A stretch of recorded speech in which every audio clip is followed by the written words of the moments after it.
Good morning mga kamonkeys. Ayan.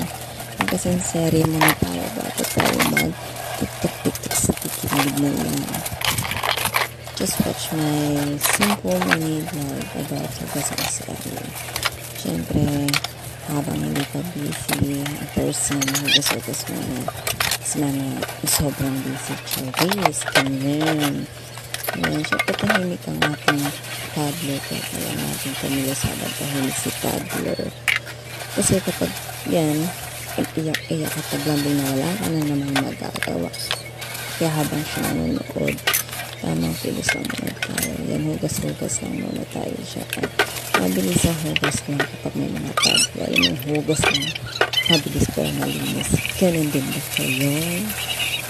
Ngayon, nakita niyo ba yan yung faucet naman yun? Ang basta gripo, yan. Yun na yun. Mura lang bili ko dyan. Nasa 99 pesos lang. Wala lang. Gusto ko lang kasi maganda yung lababo. Parang sarap kasi magapas ko pag maganda yung gripo mo. Tapos yung lababo mo. Diba? Tapos matikip kita mo. Napakalinis. Then gaganahan ka talaga maghugas ang ganyang kabilis. Sige naman di ka na maghugas ang ganyang kabilis, diba? Pag ganyang kaayos yung lababo mo, maganda at kalinis. Yun nga, syempre yan, habang hugas ako dyan, yung toddler ko, hindi sa pinto, waiting sa atin, nasa kasi siya, kasi may poops siya, nagpoops siya, habang nagpoops siya dyan, habang nagpoops siya, nanonood siya sa akin, concentrate ang bang tao doon. Ay, nakikita naman yung gripo, diba? Ang ganda. Kasi yun yung, nagagalaw-galaw siya. Pwede mo kahit saan yan, diba?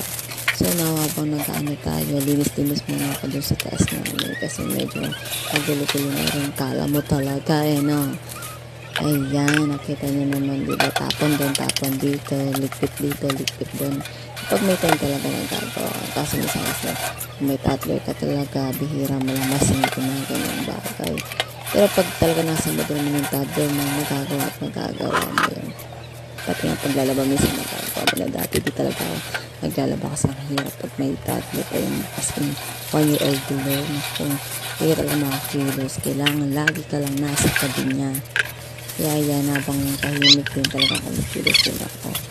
Ang hirap din ng higa-higa ka, diba? Parang sakit-sakit ang pag wala kang ginagawa. Kaya habang may time at wala namang at hindi makulit ang bata, ayan, tamang kilos lang. So, ayun lang. Bye!